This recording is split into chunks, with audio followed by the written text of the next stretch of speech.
Hello, everyone.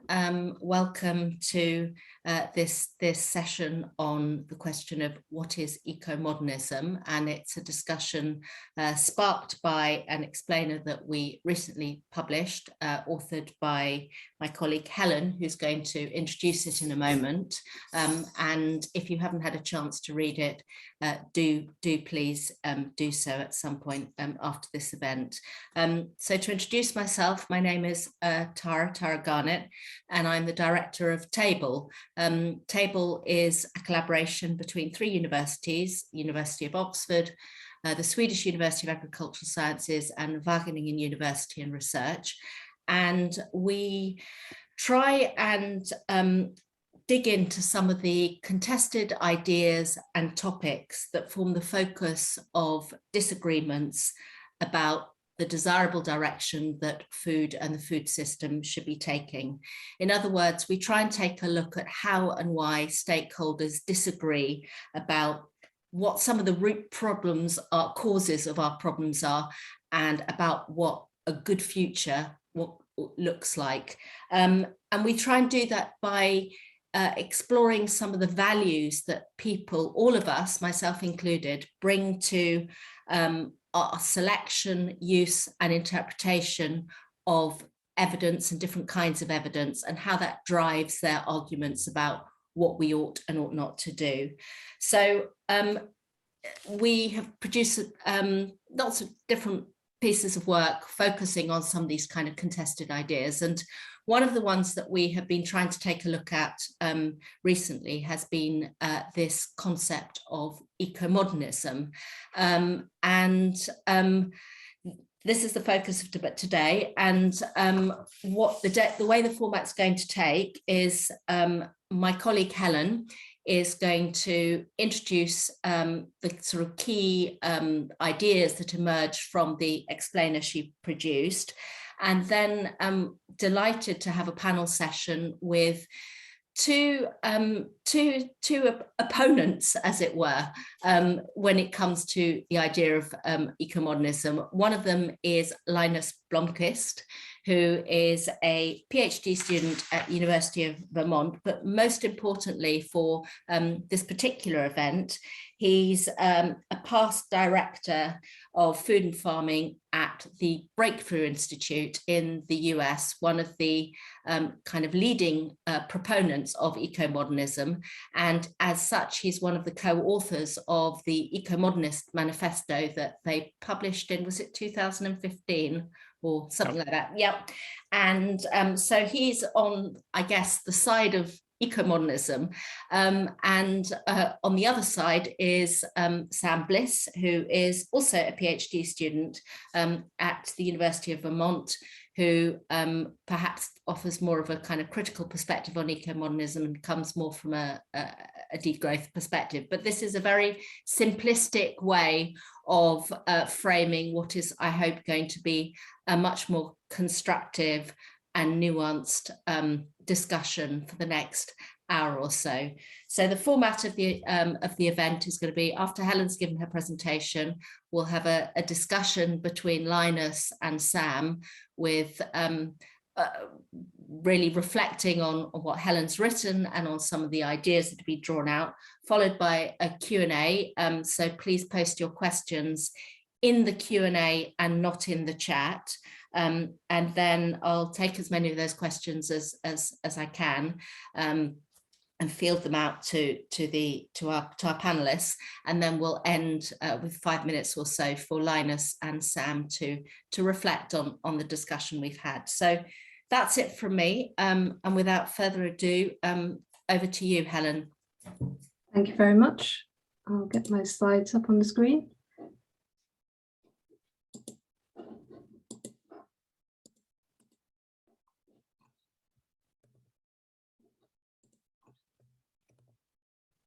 Can you see the presentation? Great. So thanks very much, Tara, for introducing us and introducing the explainer. I'm going to talk for about 10 minutes. I'll give a bit of background information about the explainer, about why we wanted to write about ecomodernism and some of the things that we found. So it's widely recognized that there are many challenges facing the global food system, ranging from diseases caused by diets, food insecurity, to climate change, loss of biodiversity, and so on. But while there's some agreement about these challenges, there's not so much agreement about the solutions and how we should respond. And we wanted to talk about ecomodernism because the set of solutions that it proposes for the food system is quite distinct and different in many ways from those proposed by other forms of environmentalism. Our hope is that by understanding why ecomodernism proposes those solutions, we can get a better understanding of the broader landscape of food systems debates. And to give just a sense of some of the controversy and complexity of the debates, let's think about different visions for the future of diets and food. Some people argue that animal source foods are a great source of nutrients and therefore are the key to good health. Others argue we need to be eating more legumes, seeds, nuts, and so on. And others welcome the arrival of a greater range of plant-based processed substitutes for meat and dairy. But there's also a lot of contention over the future of farming. Some argue that we need to be producing crops and livestock more intensively. Others argue it's smallholder farming, agroecology, regenerative grazing, and so on that we need to be supporting. And others think we should be looking into entirely new ways of producing food, for example, through precision fermentation or lab-grown meat. There's also controversy over landscapes and land use. For example, should we be bringing nature onto farms through, for example, wildflower strips that can host beneficial insects and pollinators? Should we be minimizing the area of land that we use to produce food? Or should we instead aim to produce as much food as possible and therefore use areas of grassland that cannot be cropped to produce food for humans by rearing ruminant livestock? Underlying all of these different visions for the future of food are a few different key themes or axes of disagreement. These are the extent to which we should use technology, the extent to which we need to change our lifestyles, and the extent to which we should or should not be using land. And ecomodernism's approach to each of these areas of contention is quite distinctive. That's why we wanted to look into it in more detail. So what is ecomodernism? You can see on the screen a few quotes from the Ecomodernist Manifesto. This document was published in 2015 by a group of 18 co-authors, and it sets out the beliefs and assumptions of the philosophy. In short, ecomodernism says we need to meet human demands for material resources, such as food and energy, but at the same time, we need to protect nature. And the way of doing both of those things at the same time is to use technology to intensify the production of material resources, using less land, relying less on natural ecosystems, and therefore freeing up large areas of land so that we can restore nature. In other words, we need to decouple our impacts from our lifestyles. And while writing this explainer, we wanted to know what ecomodernism would mean for the food system specifically, because ecomodernism applies to the economy and society as a whole, not just food. To do this, we drew heavily on the writings of the Breakthrough Institute, which is a think tank based in California that generally promotes technological solutions to environmental issues, and it was linked to the publication of the manifesto. An ecomodernist food system would, in general, shift away from lower yield or extensive forms of food production towards high yield, high tech, and more intensive forms. If we take the example of animal source food, ecomodernism agrees with many forms of environmentalism that we should move away from hunting wild animals for meat and towards rearing livestock. But where it differs from many other forms of environmentalism is in proposing that we further intensify the production of livestock so that we can meet rising demand for meat and dairy without expanding the area of land that is used for pasture.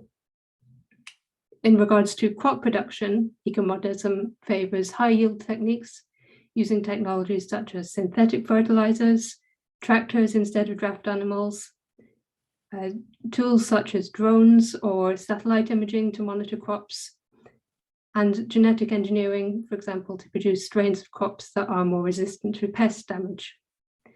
Some ecomodernists think we need to be investing in alternative proteins such as lab-grown meat, precision fermentation, or plant-based processed substitutes for meat and dairy.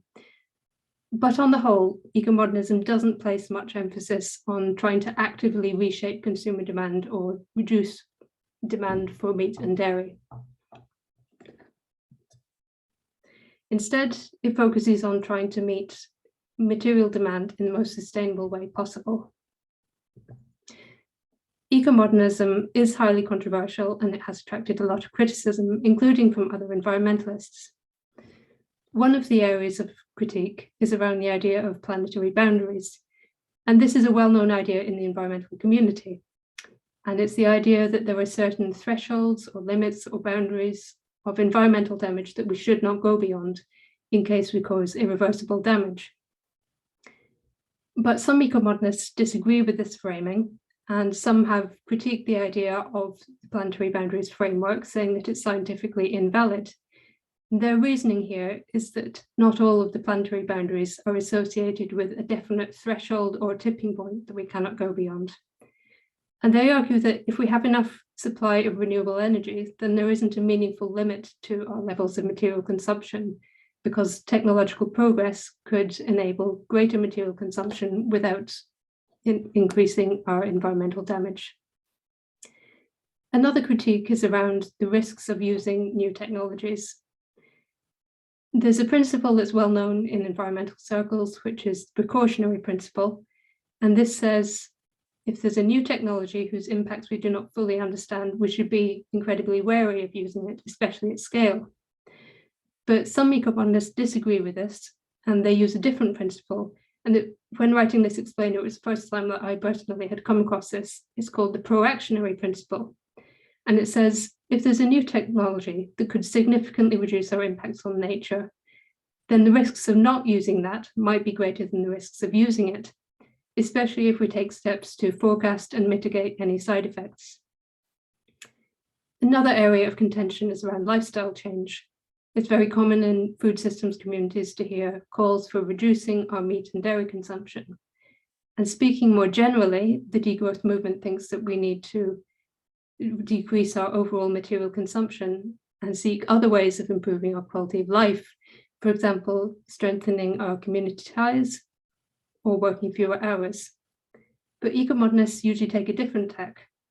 They argue that material well-being, or the option to have material well-being, is an important part of quality of life. And furthermore, some argue that using consumption change as a lever for reducing environmental impact is unlikely to be sufficient, and that only technological progress can actually reduce our total impacts sufficiently. Another critique of ecomodernism is that it's just a case of business as usual. It reinforces existing trends towards intensification, and indeed it may align with mainstream media or political narratives, and it may just enhance the power of large corporations who have the power and money to invest in and benefit from technological solutions. We had the explainer reviewed by several people, and it was a point of very strong disagreement between the reviewers as to whether or not ecomodernism aligns with mainstream political and media narratives. But one potential defense of ecomodernism against this business as usual critique is that mostly ecomodernists call for strong government intervention. They don't want to leave environmental issues to the free market alone. In contrast, ecomodernism actually proposes that the private sector and states and civil society all work together to support innovation, to regulate environmental hazards, and to generally accelerate the process of decoupling our impacts from our lifestyles. In the full explainer, we've looked at several other critiques of ecomodernism's evidence base and its values. For example, we've talked about its relationship with social justice. For now, I'm going to hand back to Tara, and she will host the discussion between our two guest speakers. Thank you. Thank you very much, Helen. That was really clear and a great basis for our discussion. So just to bring in Linus and Sam now. So I think Helen's laid out some of the kind of key areas of debate around what constitutes a good life, the legitimacy of thinking about limits, media narratives and so forth. But for now, it would be really, really good to get your thoughts, perhaps starting with you, Linus, since you are one of the co-authors of the Ecomodernist Manifesto, on how you understand ecomodernism, and link to that whether you feel that its articulation in the explainer we produced was fair or balanced, or where you would nuance or challenge it.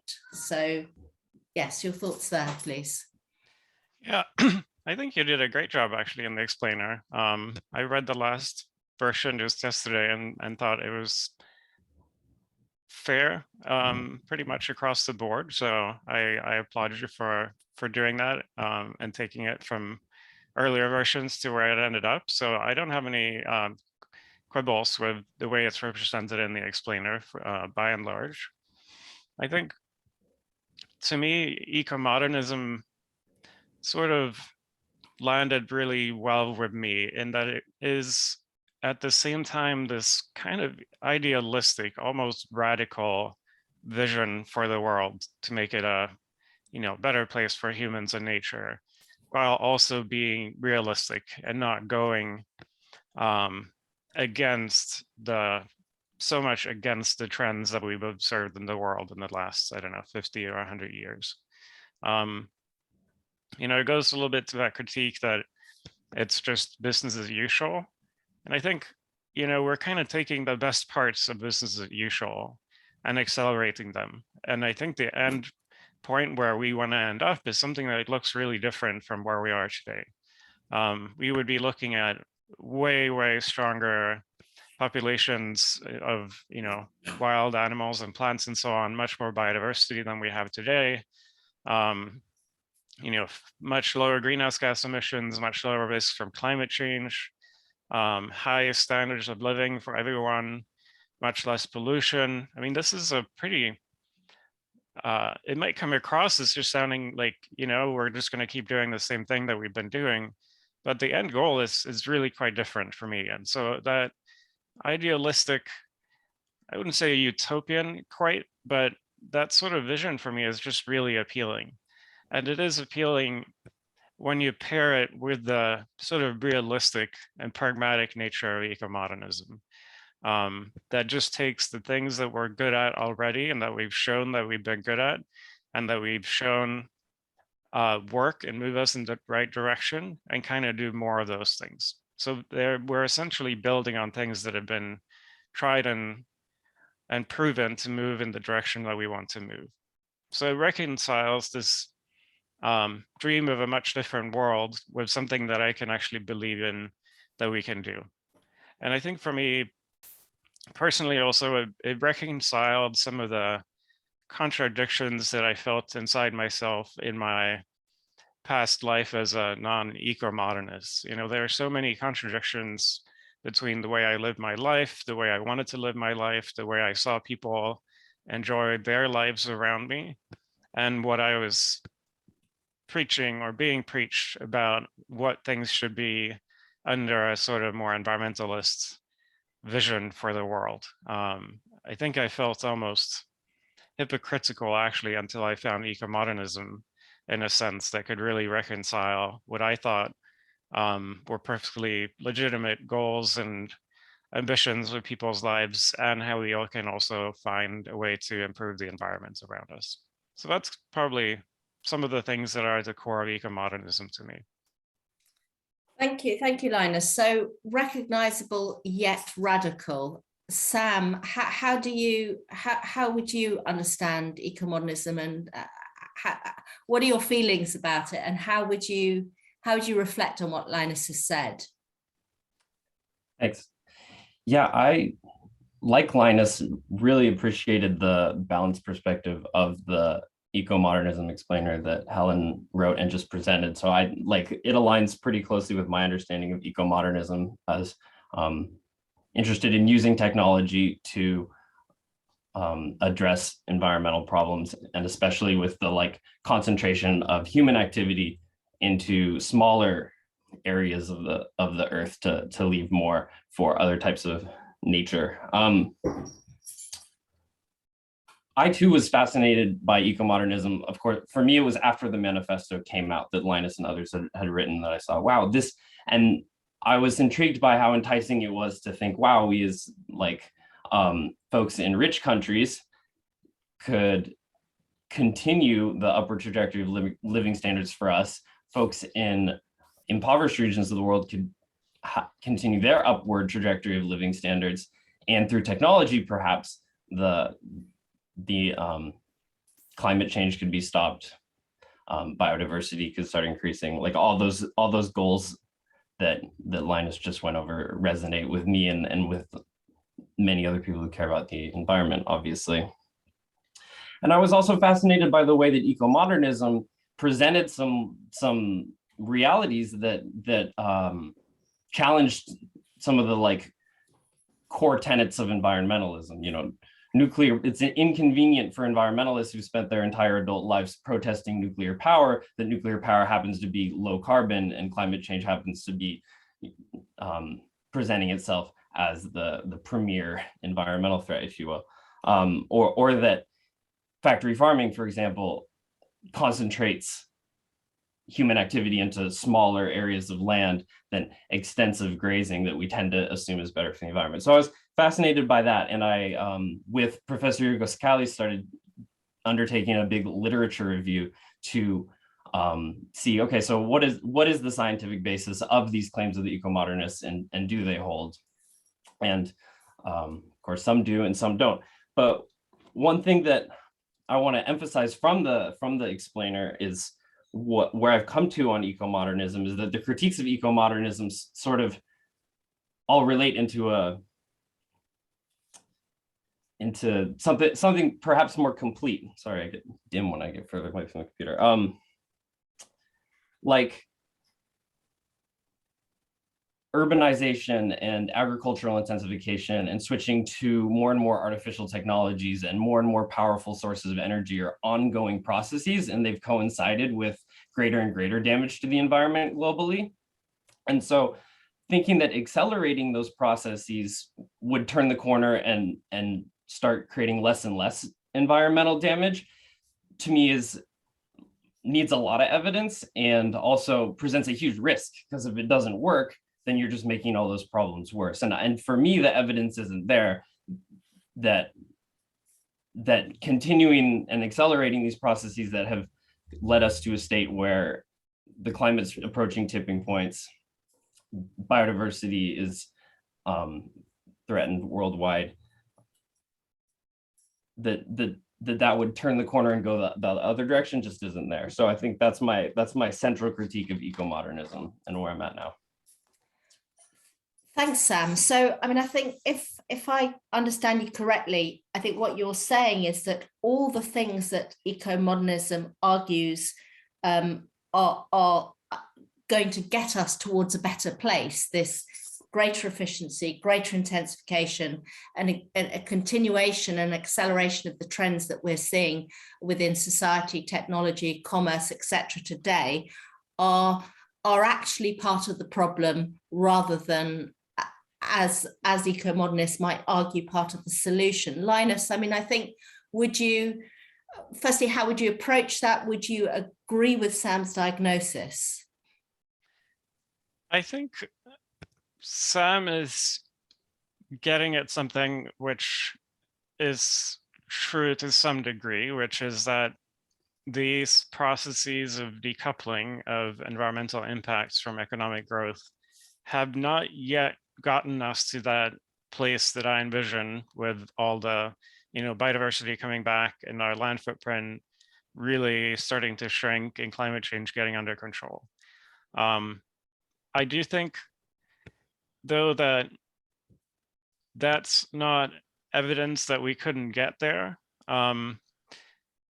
Like, we have seen really absolute decoupling, like truly declining trends in environmental impacts in quite a few areas, which has shown us that it is possible. It's not something that, will forever increase our impacts on and on. Like, the total land use for agriculture has declined in the last 10 or 20 years or so, which is really absolutely remarkable given our population growth and increases in diets and so on. And we're seeing greenhouse gas emissions decline in a lot of rich countries.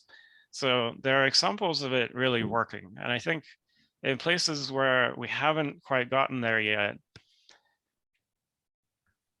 it's, to me, the fact that we haven't gotten there yet doesn't mean that we're doing the wrong thing. I think it means that we're not doing enough of it.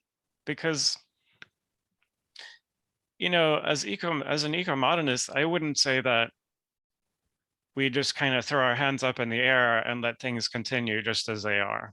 Like, we wouldn't have to have an ism if things were just going great as they are.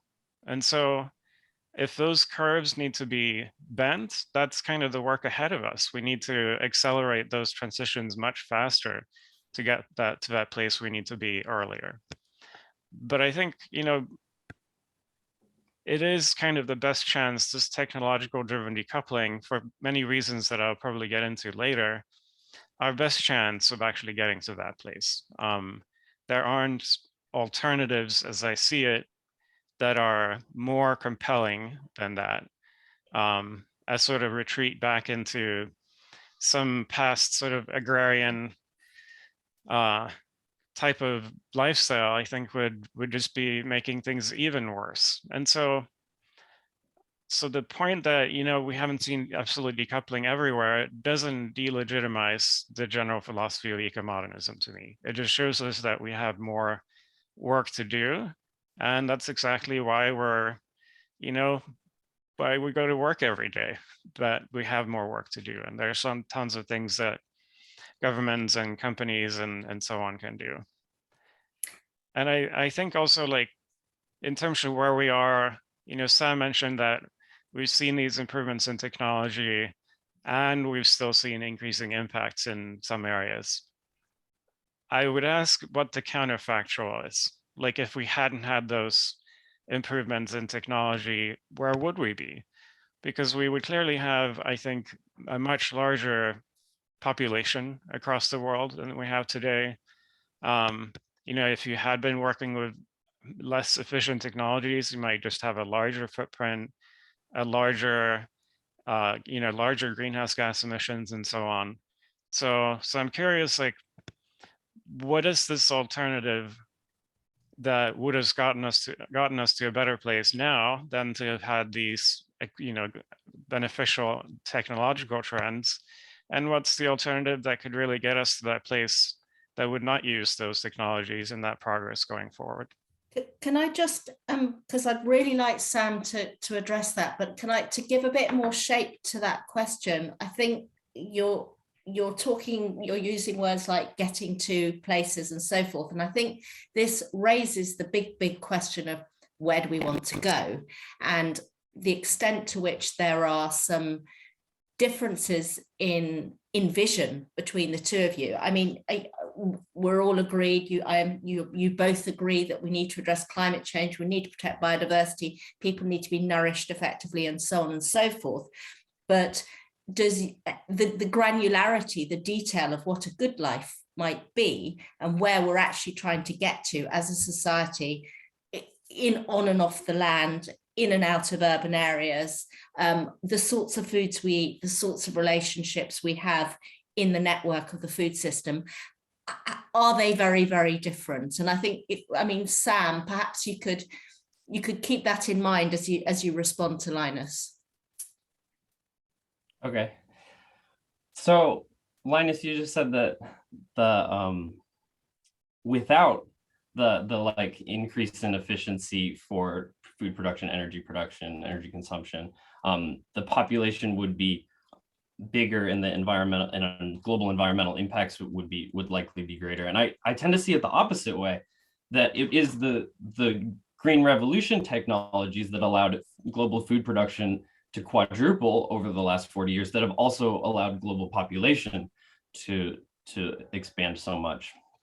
And the same goes for consumption. It's because, it's because steam engines got more efficient that economic growth took off in the first place in the 1800s. And we see the same happen over and over again. When you're able to get more out of a given quantity of resources, you're able to produce more overall. And there's feedback effects where like having a better steam engine, for example, made it economically fruitful to use that steam engine to pump water out of coal mines, and now a lot more coal is accessible. Back in the 1800s in Britain, for some reason, that's the example that comes to me. So I think that like efficiency has enabled growth in the total material extraction and total amount of pollution that the human economy creates. And I guess that gets at this question of what are we after, right? Like maybe that's worth it if higher material standards of living are the thing that we're all after. You know, to do it in the most efficient way makes a lot of sense. Components of the good life this is the question in preparing for today that's given me the most trouble. You know, it's perhaps the most philosophical, and like I can answer personally that like relationships are really important for me, and you know, there's psychologists who studied happiness who come to like happiness is love is super important as well. Like we have to have food, shelter, healthcare, all those things to have anything resembling a good life. And I think security in accessing your basic needs is really important as well. In a country like the United States, people who have, you know, a society who has historically the greatest material consumption, the greatest environmental impacts of perhaps any society in history. Many people don't feel like they have their access to their basic needs secure, and that in fact drives more consumption or more acquisition or more hoarding of the resources that we need to survive, because we don't have our access to the basic things we need to be able to pursue whatever our definitions of the good life are on a rainy day. Eco-modernists in the manifesto, you know, they say they value pluralism, and I take them at their word on that. I think pluralism is like one of the foundations of like classical liberalism. Like in the United States Constitution, it's the pursuit of happiness that they try to guarantee, not a specific form of happiness. And modern societies tend to like have a lot of room for diverse definitions of the good life, but at the same time, the like expansion of modernity across the surface is like a colonization under this universal model of a Western type of development that's aiming societally, at least, at one version of the good life, where there's cities and lots of pavement and advertising and consumption. And there's trade-offs. Like there are things that are lost with that kind of life. Like I live in a neighborhood that's about 45% paved, and I don't like it. And I have options, but if I wanted to live in a neighborhood that were less paved, I'd have to own a car. So like societally pursuing different types of the good life does foreclose different pathways. And I think my question for eco-modernists is like, the old school conservation is like, you know, kicking people out of the natural areas that we want to protect. And eco-modernism is a little more like luring people into cities with modernity. And my question is like, what happens when that doesn't work? What happens when people are truly free? Nobody takes their land and they want to stay on it. Linus, I'd be interested in your thoughts. Yeah, I think Sam raised 6 or 7 questions that we can probably keep talking about for the rest of the hour and a half that we have. So I'll try to do them in some rough order. You claimed that the Green Revolution was something that contributed to population growth, and on that I have sympathy to some of the other arguments you made, for sure. But on that, I think that's actually a mistaken view. I mean, what do we know about how population growth declines? It's basically access to education for women in particular. It's women's rights. It is often urbanization. It's access to, you know, the sort of jobs and standards of living that make the trade-off between having 10 or 15 kids that all work on the farm versus, 1 or 2 or 3 that you invest in really heavily so that they can get an education and go on and do other things in life. And so it's not this sort of where we don't live in this Malthusian world anymore, where people would just procreate wildly if they just have enough food. I think that was the case 300 years ago, but it's not the case today. And so, one of the birthplaces of the Green Revolution is India, which, went from having birth rates of 4, 5, 6 or something. I don't have the exact numbers, but if you go back 60, 70 years, that's probably what you saw. And it dropped precipitously since then. And I think they're getting if they haven't already reached replacement level, they're getting very close to it. So the Green Revolution there massively increased food supply at the exact same time that birth rates went down dramatically. And it makes perfect sense because people had the basics in life. They became somewhat, India is still reliant on smallholder farming, but that became less important overall. Educational opportunities for kids went up, and that was part of the raised standards of living that came with having a more abundant food supply. So I think actually the causal mechanism goes in the exact opposite direction. I think the things that increase food supply and the things that go with it in terms of what we might broadly label modernization, just to capture a few different things at the same time, those those go hand in hand. So I don't think it's the case that in Europe, where countries are actually losing people now, if we somehow double the food supply there, that we would have a population increase again.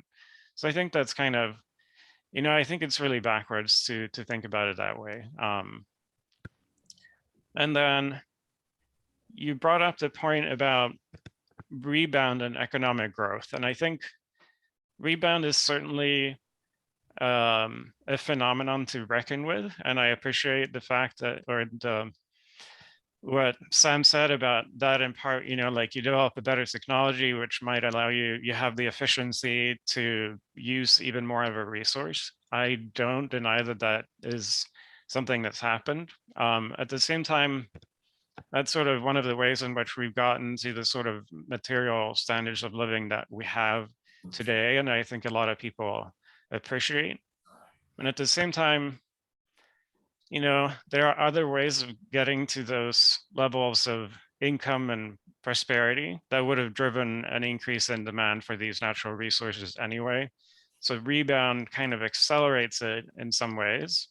But I think we get to the end points anyway somehow. Like people's diets, we can increase yields and make food a little cheaper, but people are going to get richer anyway and be able to afford that food anyway. So it sort of pushes it forward a little faster, but I think we end up in a pretty similar place in the end.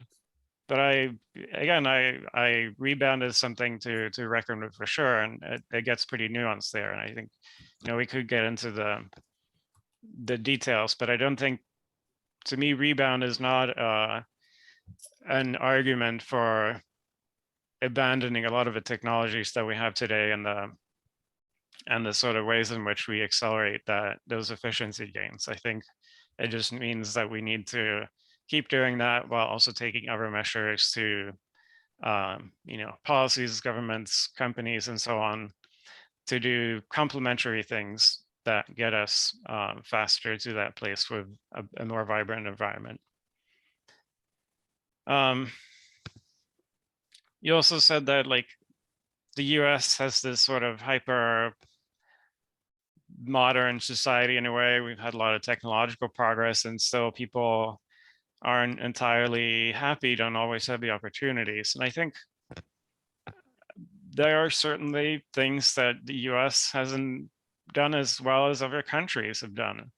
But if you look at, I'm from Sweden, will always, as a good Swede, bring up that example, or at least refer to Scandinavia more generally. I think those are countries that have had a sort of semi-capitalistic economy with very high-tech a very high-tech economy, really relied on these technologies and the acceleration of that, and reached much better outcomes. So the fact that one country is seeing really high levels of inequality and other problems, again, I don't think that means that the whole idea of what we might call modernization or decoupling is invalid. I think you can do it well and you can do it poorly. And some countries have just done it better than other countries. I also don't think, this is a really interesting question of whether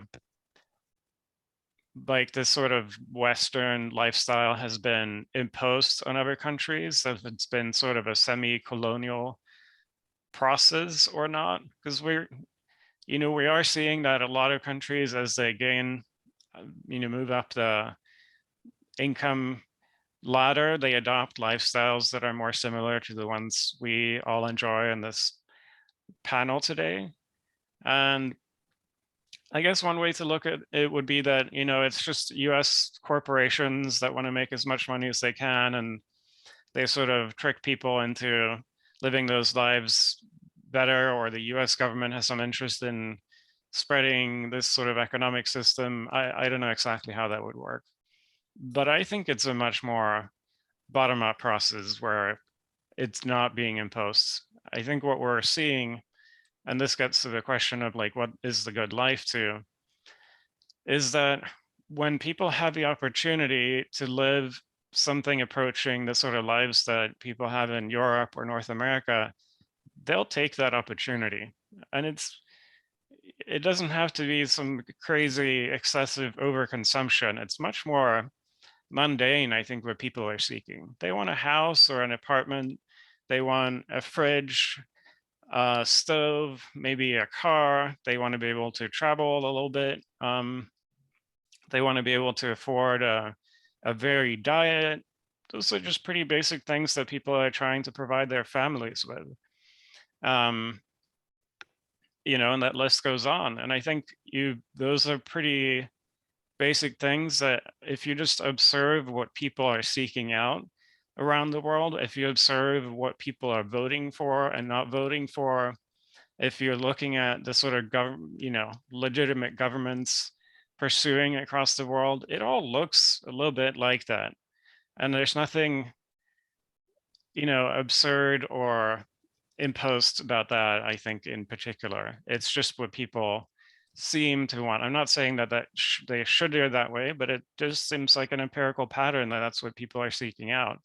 And in the end, you just end up with lifestyles that are similar to what I have or Sam has or anyone else here today. So I think that's really much more of a bottom-up thing. So Linus, I mean, can I just come in here? And by the way, just a point for the audience. There have been a number of questions posted in the Q&A, and there is an upvoting mechanism. So can you please upvote the ones that, because we're not going to be able to get through all of them.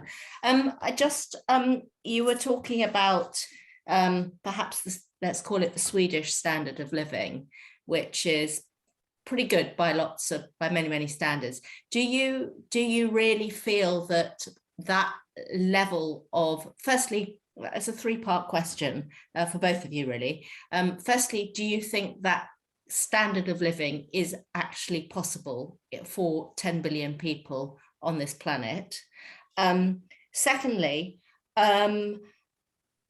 is it desirable? You've been talking about things like, people wanting a fridge and a car and needing these basics and a basic varied diet and so on and so forth.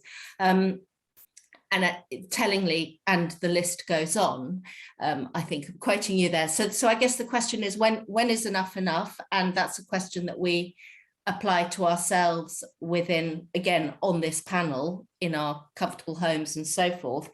And to what extent does that course of action, I think this is perhaps getting at what Sam is hinting at, where does fostering and enabling those goals and that course of action preclude other goals, other courses of action that just don't have as much oxygen, as it were?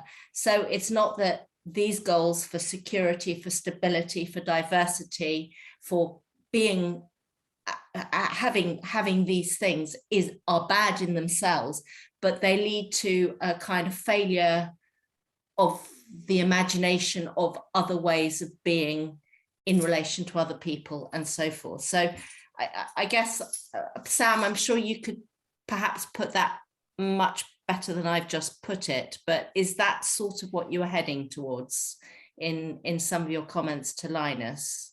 I don't know. Should I go first? Yes, please do. I mean, yeah, I don't know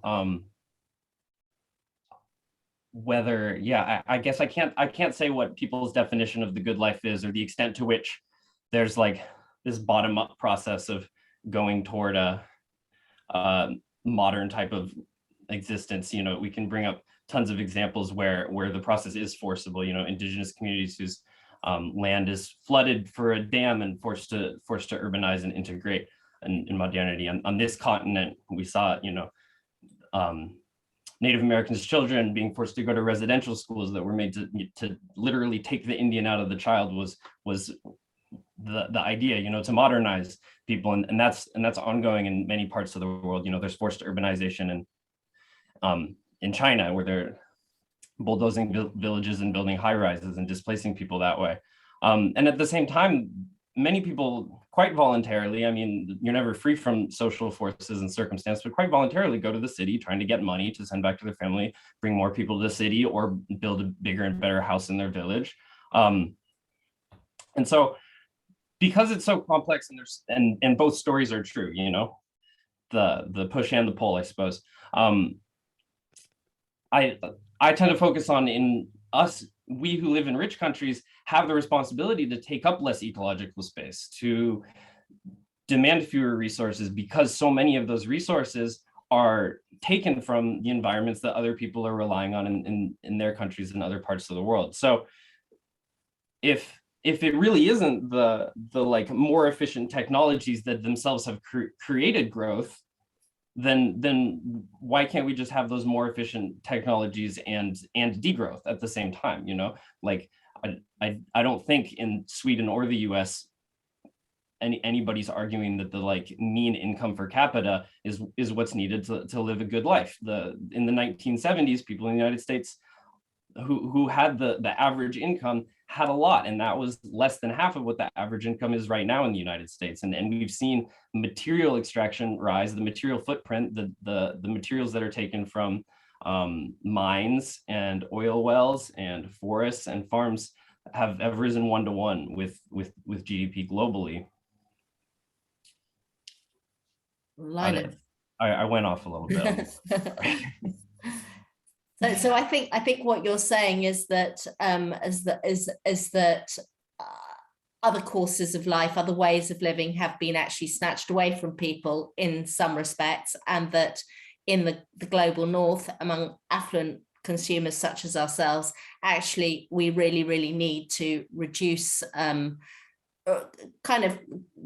we need to cut back. And I mean, I think that links to the question of whether decoupling is actually doable with you know, Swedish lifestyles for all, as it were. So I mean, Linus, what's your view on that? And there have been a number of critiques about both the pace and the possibility of absolute decoupling. Mm-hmm.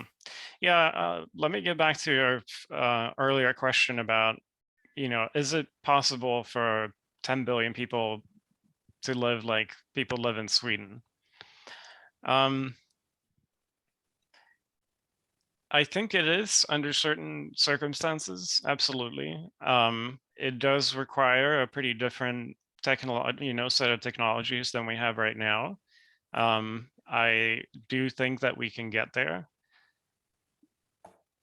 There's a few other aspects to it though, and one is, it seems like virtually not everyone, and not everyone in every country, but broadly the pattern in the developing world is that they would love to live like people live in Sweden. That's not a normative statement on my part. It's more an observation. It seems like, based on a lot of different pieces of evidence, what direction do countries want to go in? And that seems to be kind of, if it's not Sweden, maybe some other European country or the US or whatever, but that seems to be the direction of movement. And so in a sense, we could debate like, oh, is it going to be possible? Should we really do it? Part of it to me is like, we're going to get there and we need to figure out a way to deal with it. Like, that can happen. I think we're moving in that direction. It's going to happen in one way or another, and we can just make them, it can have really bad consequences or really good consequences. And so we need to be prepared to deal with that, because I think that's what we're moving towards. And so better technologies is just one piece of the puzzle, but certainly that's an important part of just making that transition something that doesn't wreck the environment entirely. So, I don't want to sit here today in my comfortable apartment and say, no, it's impossible for the other people on the planet to live like I do. We can't let that happen because it would be bad for the environment. That's just not kind of how I think about it. I think that's where people want to go. I think to the degree that that's what a lot of people, not everyone, wants to do. Our role, if anything, in the richer world is to support that and provide and, assist with the sort of technologies that can make that transition less environmentally damaging. And it's also kind of I'm hinting, I guess, at an ethical aspect here, because you do hear from certain environmentalists. I haven't heard it from Sam, so that's not where I'm pointing my finger, but that, we just can't, we can't let the rest of the world catch up with us. And I find that sort of morally and ethically objectionable in quite a few ways. Another, and reason to have that rising living standards is that, even in relation to environmental problems, is that I think the richer countries of the world are far more able to deal with the consequences of climate change and other environmental changes, much more resilient, much more able to adapt than, poorer countries in sub-Saharan Africa, where most people are dependent on smallholder farming. Like a bad drought there can be completely disastrous for individual farmers who have very few other options. Whereas in an economy like the US or Europe, we have so many different options of insurance, and in some of the countries, at least, like a social welfare net and good healthcare and all sorts of things that make that really reduce the blow of those changes. So I think even from an environmental perspective, in terms of safeguarding humans' lives and well-being, there's also an imperative to bring a lot of people up to higher standards of living. What else? You had a couple of other questions. Yeah, and there's another point about needing to free up ecological space. I think I don't object to that idea. I think maybe the devil is in the details, like how you would do that. I'm all for things like promoting less meat-heavy diets and reducing food waste, using taxes and subsidies in the right places to kind of adjust consumption in rich countries. I don't think something more draconian is really going to be politically palpable or even kind of a very good idea in the first place. But I'm certainly supportive of ways of reducing material consumption to the degree that it basically is compatible with not reducing people's well-being too much. Well, I'm aware that we've only got a couple of minutes before I'd like to turn to the Q&A, but I mean, Sam, from what Linus has, my interpretation of what you said, Linus, is that to an extent, this is the way things are going to be. This is what people want. We have to give people what they want in as clean, a green and low impact way as possible. And technology is going to be the handmaiden of that. In fact, more than that, the actual driver of it. I mean, Sam, how would you respond to that diagnosis of what the problems and the opportunities are? Yeah, I think that like 2 to 3 degrees increase of global average temperatures is like quite serious and probably non-linear. So the fact that in the past and to date, like the richer countries have been less vulnerable, and overall people have been dying of disasters less, even as disasters get more intense and frequent. That I don't think we can count on that continuing because of the like potential of surpassing of tipping points with climate change. So to say that it's morally objectionable to dictate how people in other places, especially places who've been impoverished by other places' development, I agree with that. I think what's more morally objectionable is how people live in Western Europe, in the United States, in Japan, and places where folks are extremely rich. I think that like, and we can't count on individual choices for lifestyle change to change that. I think we need to reorient our economies away from growth and toward securing good lives for all. And I think the sorts of social policies that exist in Scandinavian countries like Sweden are a good start, because if people have their basic needs guaranteed, chances are folks are going to start wanting to work less. I mean, we've definitely seen that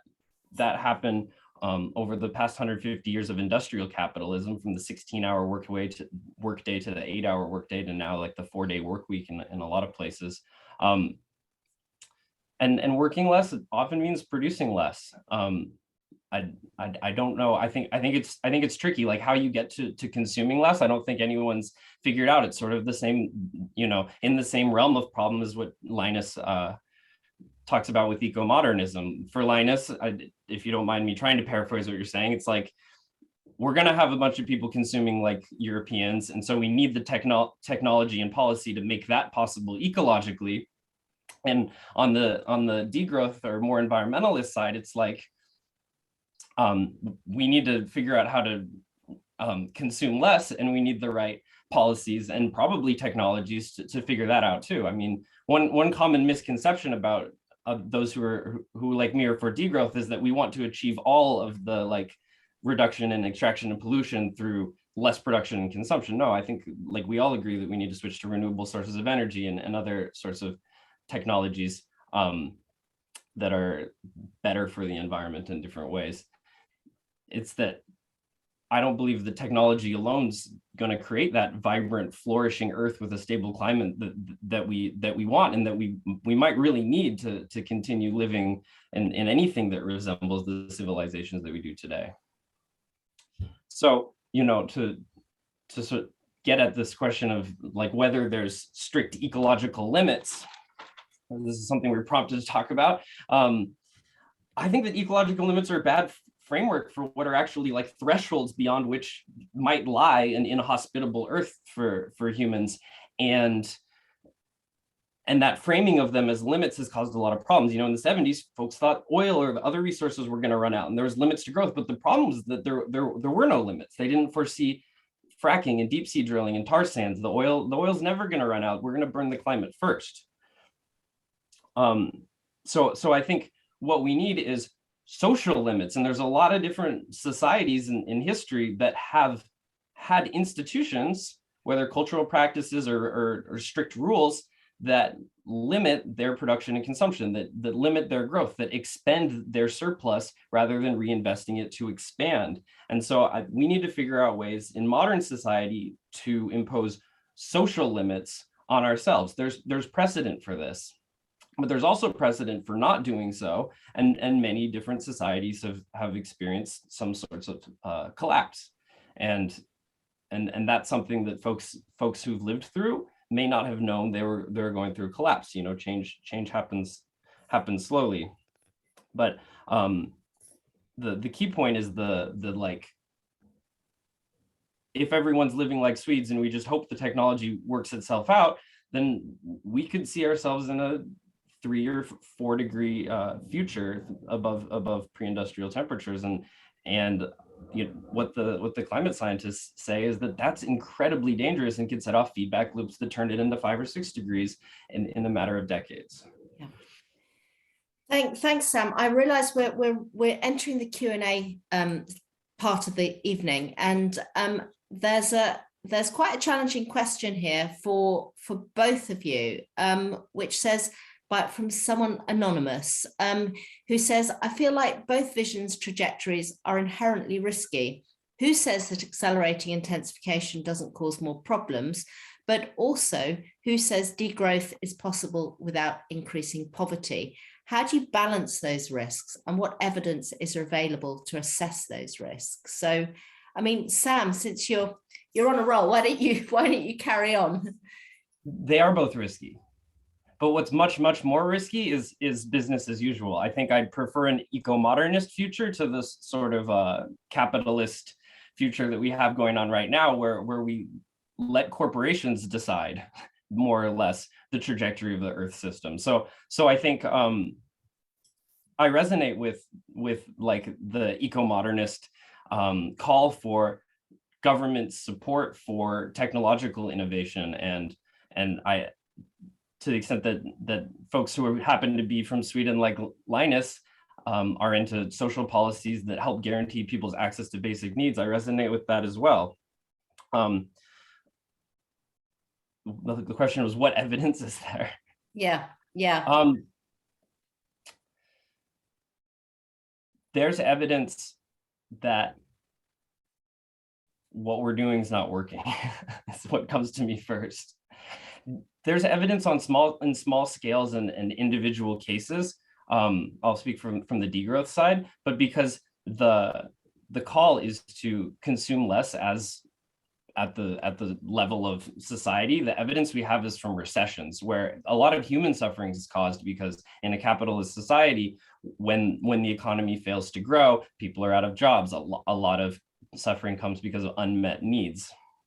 But those are some of the few times when carbon emissions at the global scale have decreased. COVID, the 2009 global financial crash. You can see carbon emissions and GDP at the global level increase hand in hand and then decrease together during recession. So that's because they follow each other both on the up and the down. That's evidence of causation and not just correlation. Linus, how would you engage with the riskiness of the strategy that you're proposing? I mean, I'm not going to say that it's not risky.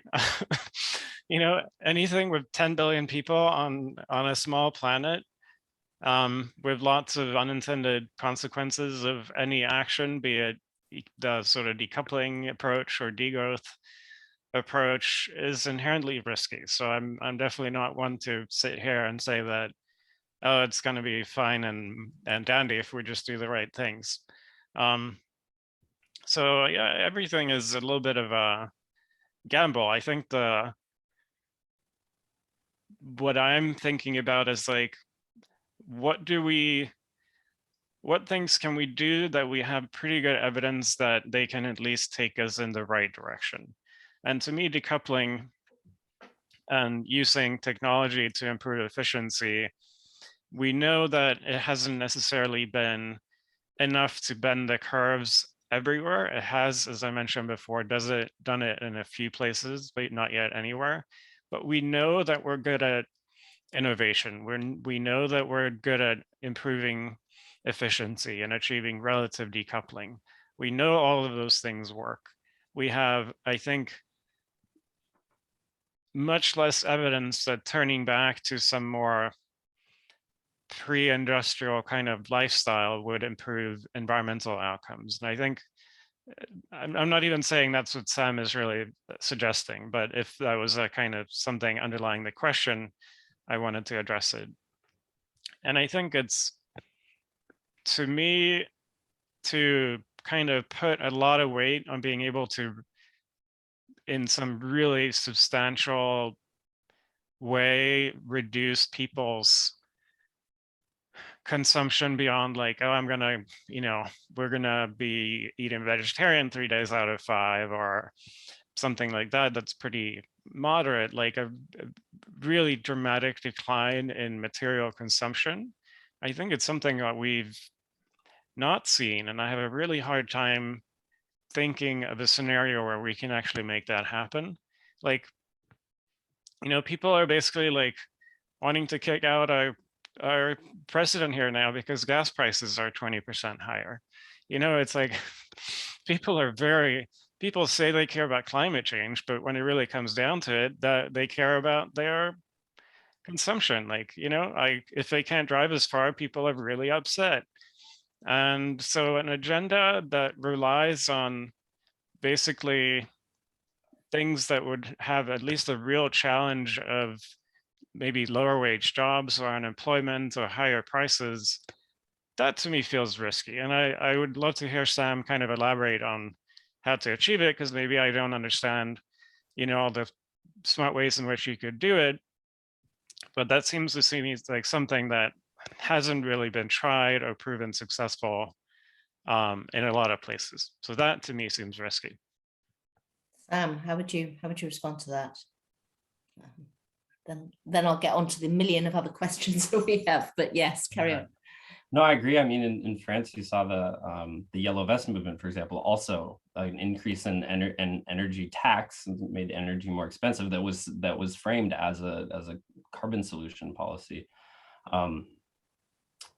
Yeah, I agree. It's you. The question is as hard as like redefining what the good life is in material terms. And I think it's important too. I think like it can be done, and it's really worth trying. I don't think it's not worth developing eco technologies and employing them. But I think you could see the overall material consumption of highly unequal countries change without making poor people poorer. And in fact, because the average income of the United States and a lot of Western European countries, but more so in the United States, is way above the median income, which reflects the gross inequality. What was I going to say? Yeah, and the consumption levels that exist in developed Western countries exist because people are exploited in other parts of the world, because there's children who are not free to go mining cobalt in the Democratic Republic of the Congo. Like if people are, if you want supply chains that treat people well, that don't pollute the environments of others far away who you don't know and can't see, then like our consumption levels will have to be way smaller. And like you said, Linus, like a lot of people unknowing are just here for, don't want to see the decrease in consumption, don't want to see the increase in prices. Right now there's big inflation here, and it's making a huge difference to folks. But I don't blame that on people not being like morally up for degrowth. I don't think like degrowth requires like new evolved subjects. I think it requires like people having security that their basic needs are going to be met. Like no one's going to go hungry unless everyone does, sort of thing. And then the policies to do that on the national level would be like maybe even stronger social policies than what Scandinavia has. But I think it also has to happen on the community level. Like I think securing food and housing for each other isn't just a federal policy. So, I mean, in similar vein, I mean, I've got this question is about justice and equality, which is that one of the key issues in the resolution of environmental problems has to be inequality. The greatest environmental damage is done by the wealthy and the profit-orientated production system.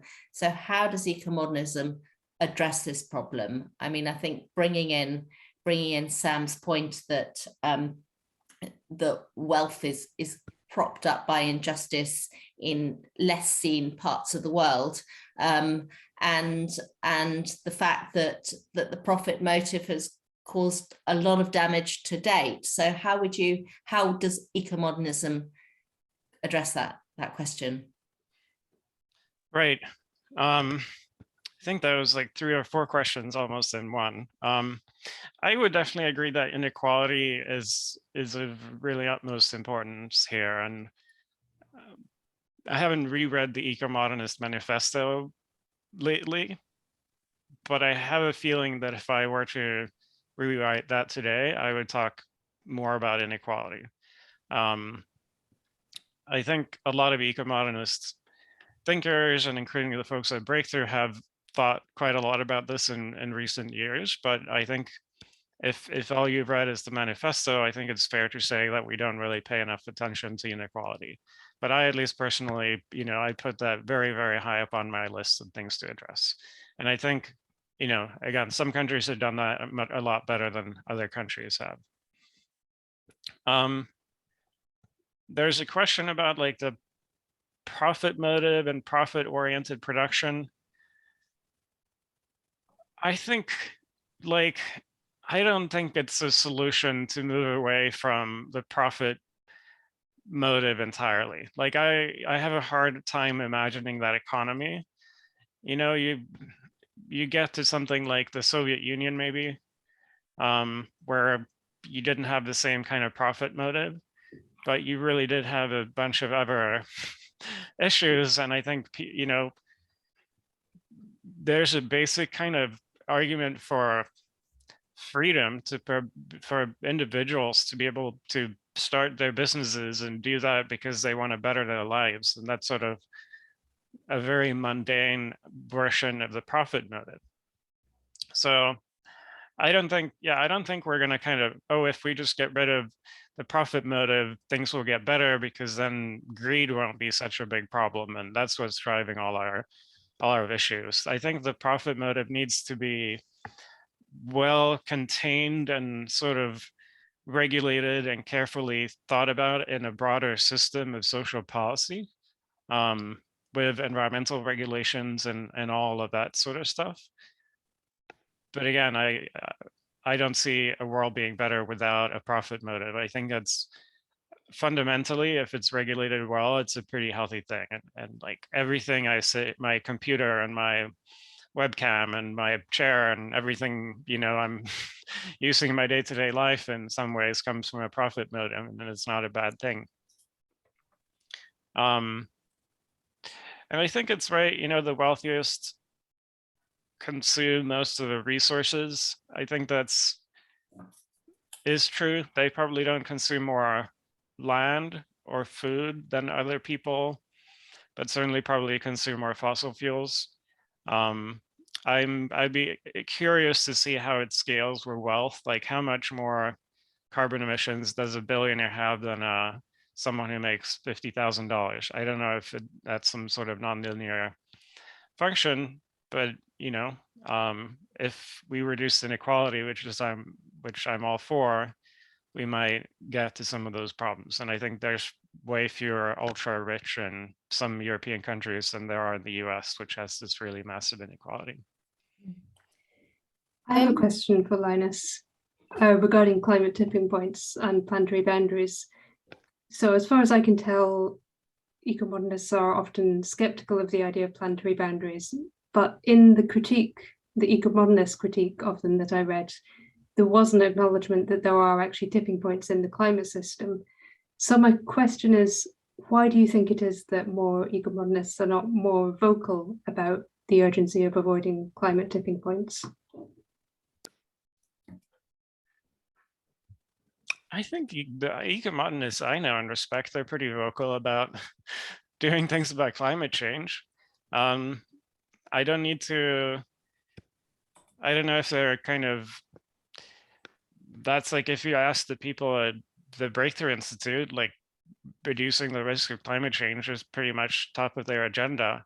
I don't know if they emphasize the tipping points as much as others do. The thing with tipping points is that there's not a single tipping point in the climate system. There's a lot of different tipping kind of dynamics. Like you might have certain ecosystems just at some temperature and set of climate conditions, they will flip from forest to savanna and release a bunch of carbon. So it's not like there's a point at 2 degrees where everything goes haywire, and if we stick before that, everything is good. So there are tipping points at there's probably a tipping point somewhere at 1.5 and one at 5, 1.7, and there's one at 2.5. So I think you can recognize that there are these sort of non-linear dynamics in the climate system without saying, oh, it's all about the tipping points. There's something that might accelerate throughout as we increase the temperature of the planet, but it's not unique to any one point. So I think the implication of that is that lower temperatures are better than higher temperatures. And so I think to some ecomodernists, you don't have to hammer home the message of like a single tipping point all the time in order to know what we should be doing about climate change. And what do you think about the idea that one tipping point could set off a cascade of a whole more of them? And do you think that the ecomodernists that you know and work with, do they talk about that potential risk a lot? Yeah, I mean, we've probably already passed tipping points that are setting off other tipping points. And I know that's something that the ecomodernists I know talk about too. That's why we're trying to limit climate change. At the same time, I think a lot of ecomodernists are going to say, we're not going to stick to 1.5 degrees Celsius. We're going to hit 2 degrees or something a little more. And we also need to be pretty prepared with adaptation to live in the world where we have that kind of climate change. So just one of the things that, again, returning to some of the questions that have been asked, I'm trying to kind of bunch some of them together and sort of interpret them a bit. I think there was a question about governance in relation to technology. So who gets to decide which technologies, who gets to decide to govern them?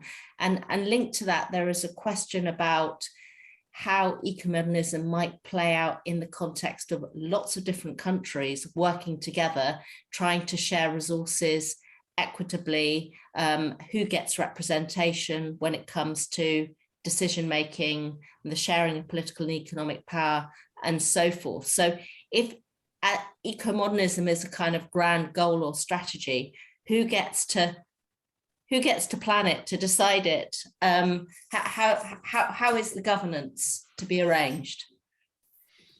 Right. I'll give a brief answer, but I would be also interested in bouncing the question off to Sam for the equivalent question for degrowth. Like, how do you coordinate that?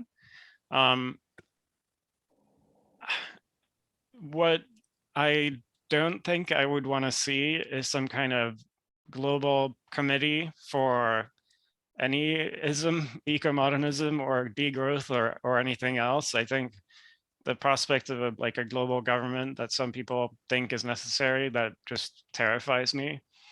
And so I don't have a great answer to it. It's just all very messy. There are so many different layers, from very local to national to international, and the international stuff is very messily coordinated through bodies like the UN and so on.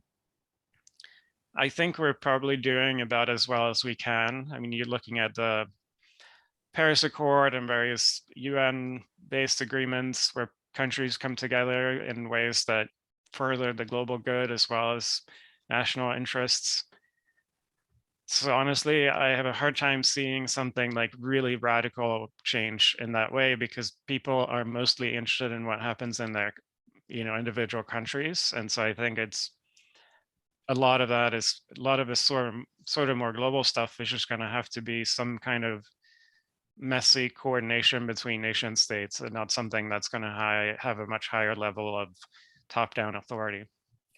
And Sam, the same question for you, bearing in mind that I think, as Linus has pointed out, degrowth is not necessarily a vote winner right now, at least as it's popularly represented.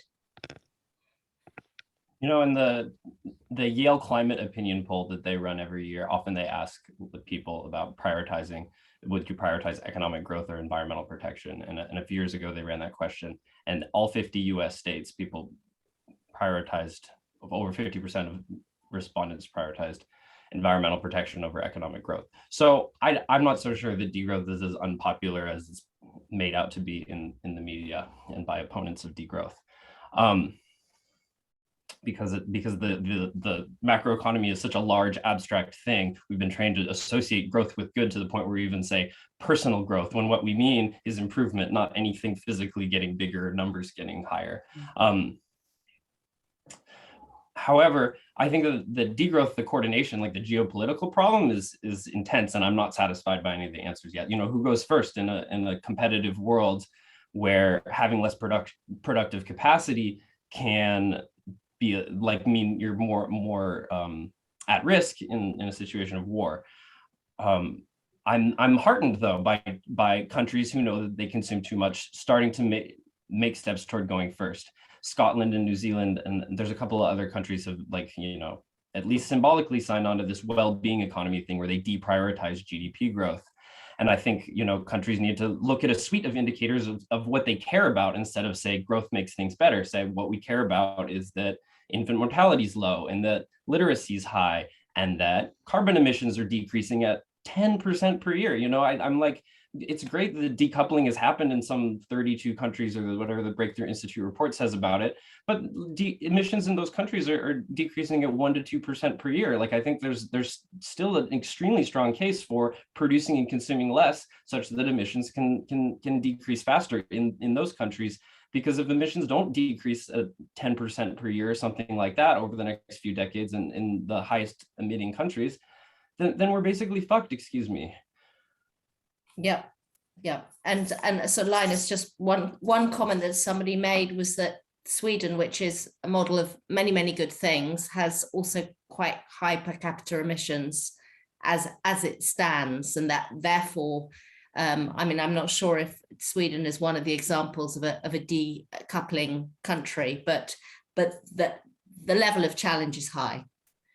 Oh, absolutely. The impacts per capita in Sweden vary by sort of sector. We have a fairly well decarbonized power system, but also consume a lot of resources in other ways. And so, yeah, for sure. I mean, again, like, eco-modernists are not saying that all is well and dandy, but that we need to accelerate things in a way that gets impacts down even in countries like Sweden. So I don't think Sweden is any kind of end state.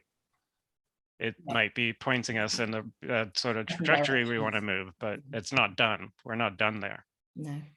I'm aware that we have only 5 minutes left. So I think at this point, it would be really helpful just to get some reflections from both of you, Linus and Sam, but also from Helen, really about the conversation about what you've gained from the other person, where you feel that you do agree, and where, if at all, you feel that your mind has been changed, and where you feel the sort of persistent ongoing disagreements might lie. And Helen, I think from you, I think it would just be very, very interesting to have a sense of that discussion and what you feel about ecomodernism as a result of having done that work and also having listened to these two panelists. So whoever wants to go first, perhaps, out of Linus or Sam. I'll go.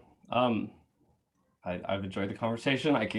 Because it's not a conversation about a specific issue, but about like everything all at once and different ways of seeing that everything. I could go for 2 more hours. I feel like we're just getting started, so it's a shame to have to end.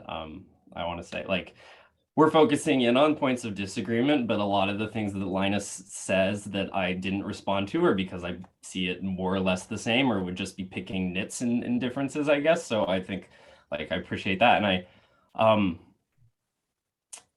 I think it's tiny, but I think you might have made me want to rethink population in the Green Revolution. So thank you for that.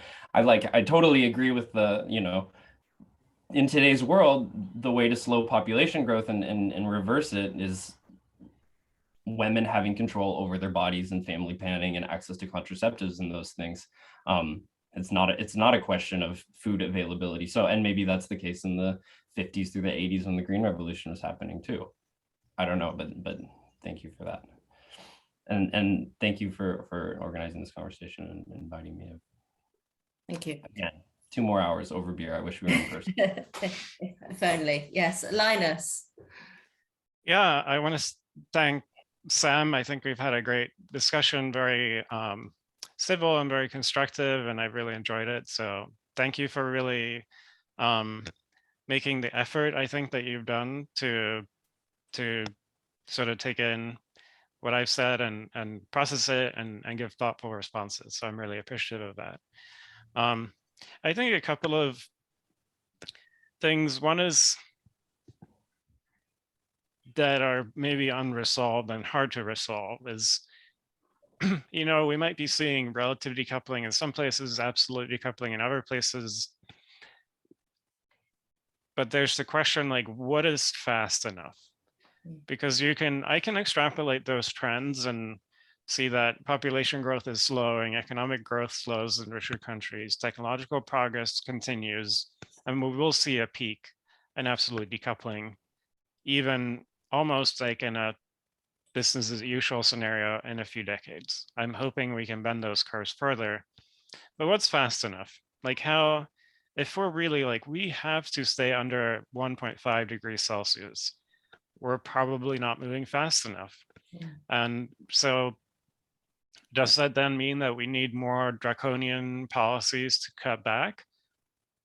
I think, you know, it's hard. I don't want to necessarily like answer that question right now, but I want to say that we might think about that question a little bit differently.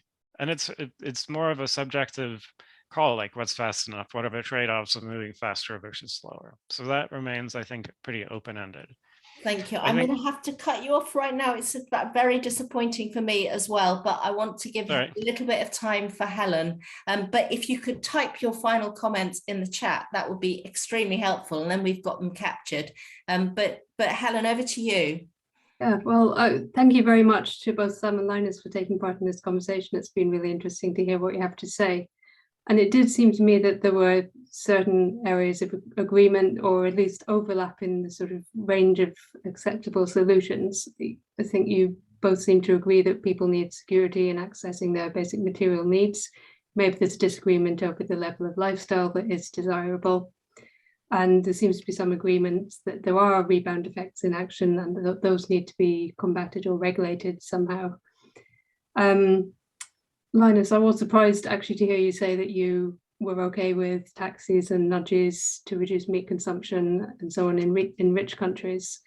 And that does seem to be an area of agreement, again, to some extent. My impression had been that eco-modernists don't so much want to actively reduce consumption or change consumer demand. But in the end, I think it comes down to a question of how urgent is it to cut our impacts, and in particular to reduce our greenhouse gas emissions. And I'm left with the impression that the degrowth movement sees this as more urgent in terms of avoiding short-term tipping points, as opposed to ecomodernism, which in my interpretation still seems to be more about long-term bending of the curves. Although both agree that combating climate change is important. And in terms of my final position on am I an ecomodernist or a degrowther, I tried to remain impartial while writing this explainer. I think I started out somewhere in the middle, in the sense that I think technological development is vital. I think it's important to be able to provide goods that people want in a more sustainable and less land-intensive way. For example, lab-grown meat, if that can reach its full environmental potential. But I also think there is a strong role for reducing consumption, preferably in the least coercive ways possible, but perhaps with a bit more urgency than is usually recommended in eco-modernism spheres. So I think I'm still floating somewhere in between the two. Thank you, Helen, and thank you to Linus and Sam for a fascinating conversation, which please can be continued on our community platform on the Table Debates website, which you will have had loads and loads of links to. So it just remains to me to say thanks very much once again. This event's been recorded, so do share it with people that haven't been able to make it this evening. And have a good evening, have a good morning, Linus. So thank you. Bye. Thanks for hosting us. Thank you. Bye.